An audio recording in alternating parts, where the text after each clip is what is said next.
Clearly, careful consideration had gone into the craft of the large abandoned property we are entering in this episode.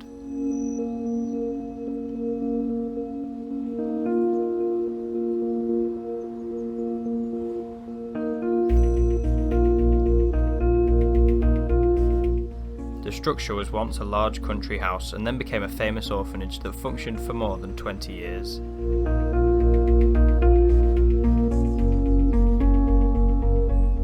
Tall, grand corridors and large open rooms with fancy decor are a sign of royalty, and the orphanage was filled with them, in a steady decline since its closure.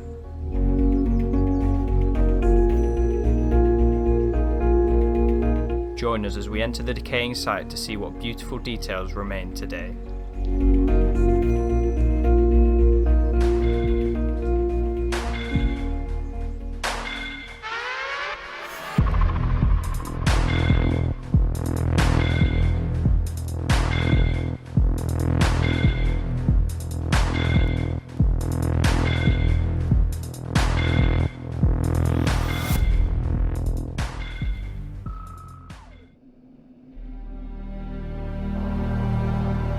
On a hill, the massive structure overlooks its nearby region proudly, and has done since it was built in the early 1800s. Throughout most of its lifespan, it boasted some impressive vast grounds, but now they are heavily overgrown and surrounded by a barbed wire ringed fence. After the building's construction, it was a rich-owned country house for more than 100 years and surpassed many owners. It was only in the late 1930s when the property was taken over as an orphanage, which would serve its final use. Although the site has strayed away from most vandals' attention, smashed windows are a clue that this is beginning to be not the case anymore. There was also graffiti visible, which led us to believe we might have been too late to see the property in its prime abandoned state.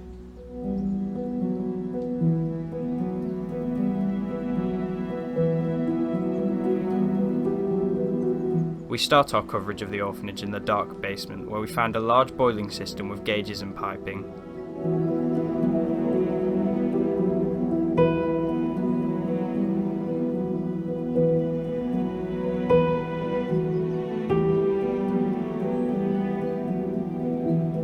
An old, ornate lift compartment shows us that the best is yet to come, so we make our way upstairs into a lighter setting.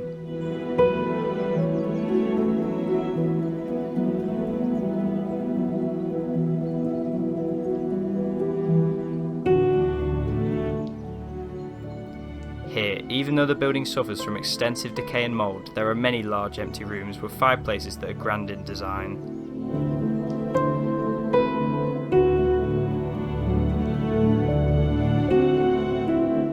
When World War II began, the children were evacuated to New York and only returned afterwards. The orphanage itself became a training school for nurses that would go on to work in the nearby hospitals to aid the casualties of the battle.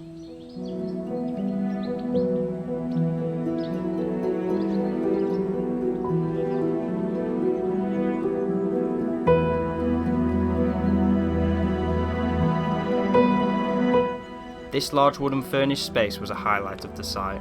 Although stripped of any furniture, the natural decay was excellent, with chandeliers dropping to the ground, as well as mossy patches of green on the rubble-filled floor.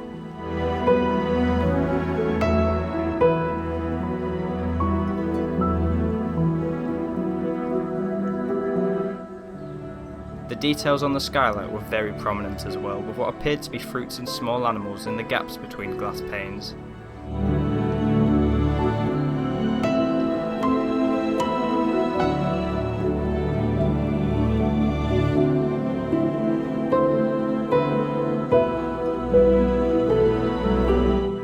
The chandeliers that did remain up on the ceiling placed emphasis on the failed grandeur of the property, where someone's careful craft was going to waste for many years.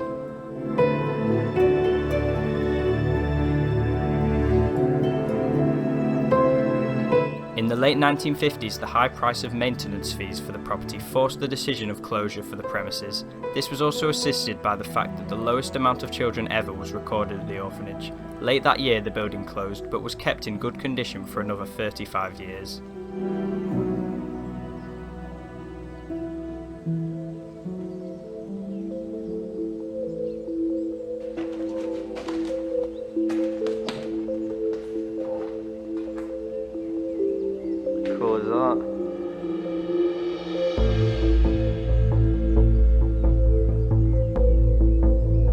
This grand staircase took all of our breath away because of its rather unnecessary royal design.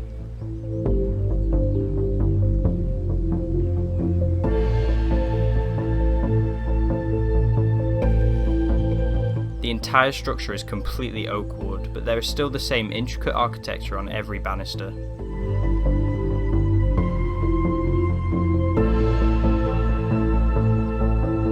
Above the staircase, the golden shape on the ceiling was only improved by the huge hanging chandelier. We were very impressed with this room and it made the entire explore very worthwhile.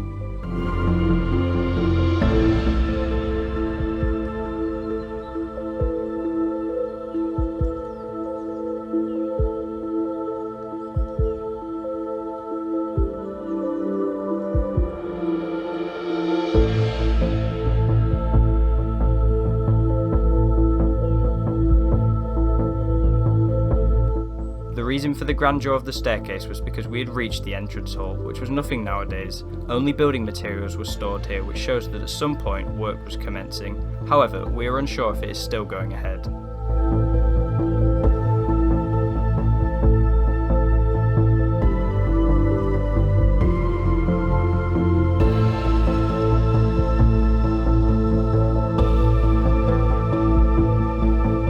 On the third and final floor there was some great natural decay with the peeling wallpapers. Sadly there was also major collapses and we couldn't even make it to the roof.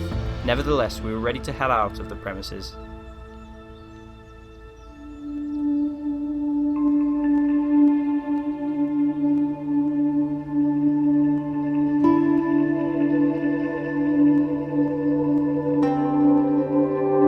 The building is now far from savable and it is likely that demolition will be the only answer. The grand details that are just about surviving in the former orphanage will be lost to the lack of care the building has received since it shut.